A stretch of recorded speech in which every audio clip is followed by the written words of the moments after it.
Hi friends, this is nature vlogs and talks channel. ఇంతకు మీరు మన ఛానల్ని సబ్స్క్రైబ్ చేసుకోకపోతే వెంటనే సబ్స్క్రైబ్ చేసుకోండి. ఇక్కడ చూస్తున్న చెట్టు జలధార వృక్షం. ఇది 365 డేస్ కూడా ఇలానే పచ్చగా ఉంటుంది.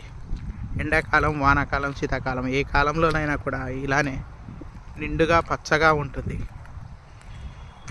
వేసవికాలం కూడా ఆకులు రాలిపోకుండా ఇలానే పచ్చగా ఉంటుంది. వీటి ఆకులు చూడండి, ఈ విధంగా ఉంటాయి. ఒక్క ఎండుటాకు కూడా కనపడదు. మీ ఏరియాలో ఇలాంటి చెట్టు ఉంటే ఏమంటారో కామెంట్ చేయండి. దీని మొదలు వచ్చేసి ఇలా ఉంటుంది.